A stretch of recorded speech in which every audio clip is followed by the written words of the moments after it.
Maite Koi Mangi Lambiki Puram Kang Hingsi, Maite Koi Siel Paibanati, Pantau, Maite Koi si Yamna Mau Linglaga, Yumnak Sagai Salai Ama, Sagonaraga Ekoi Singba, Mol Yamni Yama Maite Furubni Hibis Equina Kautukushi, Maite Koi Mitsiki Wang with the Lakadava, Haying Hauraga Lakadava, Satkadava Lambishi Yamna Wali, Ngaka Ngakukumna, Mapan Sare, Maite Koi Mapan Sara Rishi.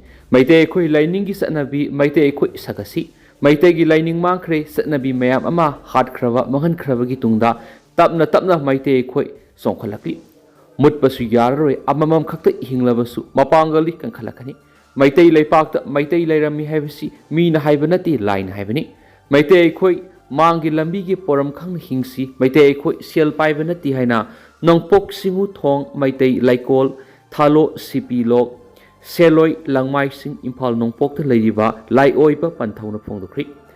Mayai Gabachin Jaksabagi, Sangdokpa, Satnavi, Maite Yuang with a Tabak Dobagi, Sangdokpa, Maite Si, going out Ngauraba, Pana Punapa Yadraba Amagumna, Yunum Tilnumidangi, Masakangana, going out Ngauduna, Pana Punbagi, Masaktoraglibisi, Maite Quigi Lining, Mangan Biram Dragadi, Mito Mian Ladam Dragadi. Maite Koi Kakta Hinglamba Oiravadi, Laipo Amagi Mami Mang, Ikoi Shell Pibanatabanina, Maite Koi Masil the Gi, Putoka Pushinga, Sendoi Lautok Lokshin, Maite Koi Masilda, Lalon Itik Tomina by Maiteni, Ikoi Oizaba Yamna Sawa Factory Labosunati, India Langana, Laidabaya the Posak Ama Labosunati, Senzao Pibasina Maitegi Satnaviki Wang with a Pangtok Pibasi, Shell Pi the Bigi Mato Amandi, Kalakpagini. Mito Mian Luhong Laga Utok Pakangan Bahivasi, Matau Tamu Hibani, Maite Satnabi, Liningi Manung Sangadava, Sanga Amagi Manung the Hinglagadi, Maite Eko Hingani, Maitegi, Sangak Lon Ama, Tamhodragadi, Maite Langakta, Maite Mutpasu Yarakli, Maite Lake the Pushi, Maite Oisi, Kolausi, Equicran Laubani, Sada, Ohumkatan Laubani, Sada, Marifudra Taritni, Maite Lining Sati, Satkani Hainangaidi. Maitei Salai Taret, Semgalakpada, Hinkatna Bahonavada, Maitei Sing, Amada, Natragan Amada Hector Ontaki. Watoklan talks to Maitei quit Oiduna Lake, Mitop Mian the Oiramdi, Sengdokna Basu, Maitei Oirami, Mitop Mian Oiramdi, Maitei Quay, Masen Kaktada, Yaksan Nabu Oiduna Lake, Maitei Quid Yam Napangi, Sing the Bagi, Mami Pungdui. Marup Oiraga, Hana Lapulaga, Singada Silni, Matu Hablago, Hungadabani have a wakalon Kandi. Nga Tonlaga Satokupami, Lon Lauraga, Gari Tongtui, Tamasing Yamna Hungani Koktui, Lon Lauraga Haki, no I took Yamna lady, Ciel Pukraga, Ikaide, Tauraga, a Itantanati, Mayam Su Puriduni Hiraga, Mike and Katnavigi, Lambi, Siemi, Ciel Singbigi Muta, Maite Equi Yamna Muna Kantavada, Maite Equigi, Loriti, Akangai Singna, Ngang Libasi, Pam Amaga Sagona Bigi Ngang Mani, Pam Loikiba Matamda, Kanamatana Sumha Ngang Batabiroi. Ngang Bayam na hay tunglam satki yumpam di tuandi, Maitegi yumpam di tuandi, Maitei na Maitei masakang da bagi wasungangi, Lairik na wa ngang bahibasi, Lairik tugi, pension panglaga, Loide, Lairik supa da bayay, Yumnakti loy naraga sali, Masagi salagi, yumpam tonglaga, Laigani Masagi, Salagi, Lining duda, Nongarolgi wari da satkani, India lega longi manung dadi ngasi ay queen hinglibasi, Lo dugi wang wada satpayaroi. Kanglay Paki Maira. Aikoigi Lusingbu Oigadaba Miwaibu, Diligi Lusingba Singna Kalak Ngaidun Lepam Topra, editorial Miamna Tamzari, Maribak Miamunung Siba, Maribak Miam Gidamak Katopana Mang Taduna, Apa Batabak Toba Hibudi, Miyangi Mihur Oriba Emele Singna, Tarangna, Mokwena Toktora Pataba Aduna, Lebak Miam Mayek Singna Utpangam Gadavani, Loinana Madugi, Kanaba Mahiedu, Lebak Miam the Mapung Pana Pangadavani. Madu Oirabadi Miamgi Mihut Oiribi MLA Sing Labigi Kanabadu Lebak Miamna Pangmangani, Adubungasi di Manipur Anobolenga Amasiem Naba BJP MLA Masing Hendona Lena Raba Pauba, Lenga Amasiem Mangamdan Lady. Quaiding a clibadi Anobolenga Amasiem Matamda Lenga Adubu Lusingadoriba, State Minister Oigadoribu Lusingba Ama Matoktai, Adubu. Haidiba Lusingba Singasi Power Miamgi Mihut Oiribi MLA Singna, Yetnaba Amatalatana Isang Tona Kanbangam Driba Sikarigino.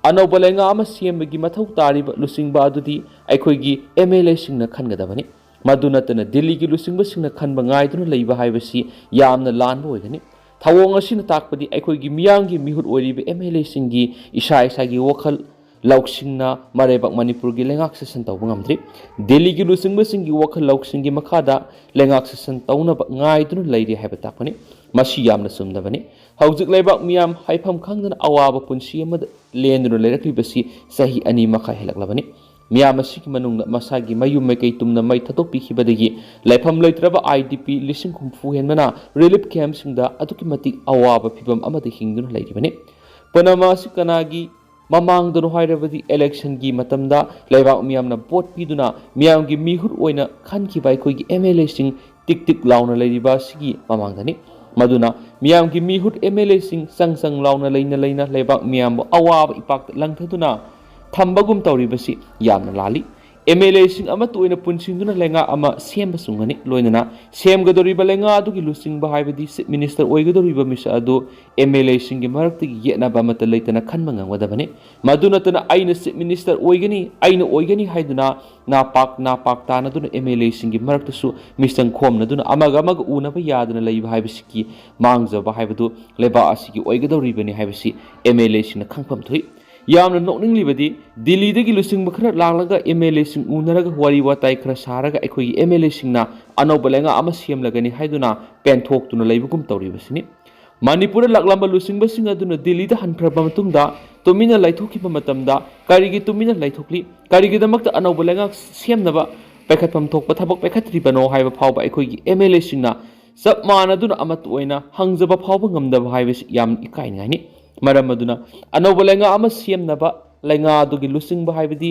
Chief minister ꯑꯣꯏꯒꯗꯧꯔꯤꯕ ꯃꯤꯑꯣꯏ ꯑꯗꯨ ꯗꯤꯜꯂꯤꯒꯤ ꯂꯨꯆꯤꯡꯕꯁꯤꯡꯅ ꯈꯜꯂꯛꯄ ꯉꯥꯏꯗꯨꯅ ꯂꯩꯕ ꯆꯨꯝꯂꯣꯏ ꯑꯩꯈꯣꯏꯒꯤ MLAꯁꯤꯡ ꯑꯃꯠꯇ ꯑꯣꯏꯅ ꯄꯨꯟꯁꯤꯟꯗꯨꯅ ꯂꯩꯕꯥꯛꯀꯤ ꯋꯥꯅ ꯃꯥꯡꯗ ꯊꯝꯂꯒ ꯍꯧꯖꯤꯛ ꯑꯣꯏꯔꯤꯕ ꯐꯤꯕꯝ ꯑꯁꯤꯒꯤ ꯌꯦꯡꯗꯨꯅ ꯏꯪ ꯇꯞꯄ ꯃꯅꯤꯄꯨꯔ ꯑꯃ ꯑꯣꯏꯍꯟꯅꯕꯒꯤꯗꯃꯛꯇ ꯑꯅꯧꯕ ꯂꯩꯉꯥꯛ ꯑꯃ ꯁꯦꯝꯅꯕ ꯍꯣꯠꯅꯐꯝ ꯊꯣꯛꯏ ꯂꯣꯏꯅꯅ ꯂꯩꯉꯥꯛ ꯑꯗꯨꯒꯤ ꯂꯨꯆꯤꯡꯕ ꯑꯣꯏꯒꯗꯧꯔꯤꯕ ꯃꯤꯑꯣꯏ ꯑꯗꯨ MLAꯁꯤꯡꯅ ꯌꯦꯠꯅꯕ ꯑꯃꯠꯇ ꯂꯩꯇꯅ ꯄꯨꯊꯣꯛꯄ ꯊꯥꯏ ꯃꯗꯨ ꯉꯝꯗ꯭ꯔꯕꯗꯤ ꯃꯅꯤꯄꯨꯔ ꯑꯁꯤ ꯀꯥꯡꯈꯣꯡ ꯆꯥꯏꯕ ꯃꯅꯤꯄꯨꯔ ꯑꯃ ꯑꯣꯏꯗꯨꯅ ꯂꯩꯈꯥ ꯇꯥꯕ ꯍꯥꯏꯕꯗꯨ ꯑꯣꯏꯔꯒꯅꯤ ꯍꯥꯏꯕꯁꯤ ꯑꯩꯈꯣꯏꯒꯤ ꯃꯤꯌꯥꯝꯒꯤ ꯃꯤꯍꯨꯠ ꯑꯣꯏꯔꯤꯕ MLAꯁꯤꯡꯅ ꯈꯪꯅ ꯊꯕꯛ ꯇꯧꯐꯝ ꯊꯣꯛꯏ ꯍꯥꯏꯕ ꯀꯪꯂꯩꯄꯥꯛꯀꯤ ꯃꯩꯔꯥꯒꯤ ꯏꯗꯤꯇꯣꯔꯤꯌꯦꯜ ꯃꯌꯥꯝꯗ ꯊꯝꯖꯔꯤ ꯀꯥꯔ ꯗꯥꯝꯗ ꯇꯥꯁꯤꯟꯕꯗ 3 ꯁꯤꯔꯦ ꯑꯃ ꯃꯐꯝ ꯈꯪꯗ꯭ꯔꯤ ꯓꯥꯔꯈꯟꯗꯒꯤ ꯀꯣꯅꯨꯡ ꯔꯥꯟꯆꯤꯗ ꯀꯥꯔ ꯑꯃ ꯗꯥꯝ ꯑꯃꯗ ꯇꯥꯁꯤꯟꯕꯗꯒꯤ ꯃꯤꯑꯣꯏ 3 ꯁꯤꯈꯤꯕꯒ ꯂꯣꯏꯅꯅ ꯑꯇꯣꯞꯄ ꯑꯃꯅ ꯃꯐꯝ ꯈꯪꯗꯅ ꯂꯩꯔꯤ ꯍꯥꯏꯅ ꯄꯨꯂꯤꯁꯅ ꯐꯣꯡꯗꯣꯛꯈ꯭ꯔꯦ ꯗꯤꯄꯨꯇꯤ ꯁꯨꯄꯔꯤꯟꯇꯦꯟꯗꯦꯟꯠ ꯑꯣꯐ ꯄꯨꯂꯤꯁ ꯄ꯭ꯔꯃꯣꯗ ꯃꯤꯁ꯭ꯔꯅ PTIꯗ ꯐꯣꯡꯗꯣꯛꯄꯒꯤ ꯃꯇꯨꯡ ꯏꯟꯅ ꯀꯥꯔ ꯑꯗꯨ ꯅꯨꯃꯤꯗꯥꯡ ꯑꯊꯦꯡꯕꯗ ꯔꯥꯟꯆꯤꯒꯤ ꯅꯥꯒꯔꯤ ꯄꯨꯂꯤꯁ ꯁ꯭ꯇꯦꯁꯟꯒꯤ ꯃꯅꯨꯡꯗ ꯂꯩꯕ ꯍꯇꯤꯌꯥ ꯗꯥꯝꯗ ꯇꯥꯁꯤꯟꯈꯤꯕꯅꯤ ꯃꯍꯥꯛꯅ ꯍꯥꯏꯈꯤ ꯀꯥꯔ ꯑꯗꯨꯗ ꯄꯨꯟꯅ ꯃꯤꯑꯣꯏ 4 ꯇꯣꯡꯈꯤꯕꯒꯤ ꯃꯅꯨꯡꯗ ꯃꯈꯣꯏꯅ ꯍꯧꯖꯤꯛ ꯐꯥꯎꯕꯗ ꯃꯤꯑꯣꯏ 4ꯒꯤ ꯑꯁꯤꯕ ꯍꯛꯆꯥꯡꯁꯤꯡ ꯐꯪꯂꯤ ꯑꯗꯨꯕꯨ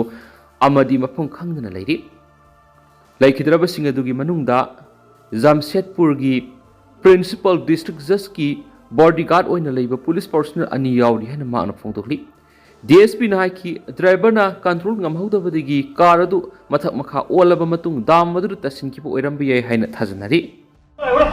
इधर में क्या करता है? हाँ क्या कर रहे हो इधर? क्या कर रहे हो? कौन बोला इधर करने के लिए? हैं? कौन बोला है? ये क्या क्या मीट है? मीट क्या क्या मीट है ये? इधर में क्यों ये करता है? हाँ? कौन बोला है इधर में ये करने के लिए? हाँ? ये क्या चीज का मीट है? हाँ? इधर में क्यों करता है? इधर में मंदिर है ना, इधर में मंदिर है, देखता है ना, इधर में मंदिर है। हाँ? इधर में मंदिर है, मालूम नहीं है इधर में मंदिर है। ये सब काम अपन क्यों कर रहे हो? हाँ? काम है मिजोरम में कर रहे हैं? घर का है।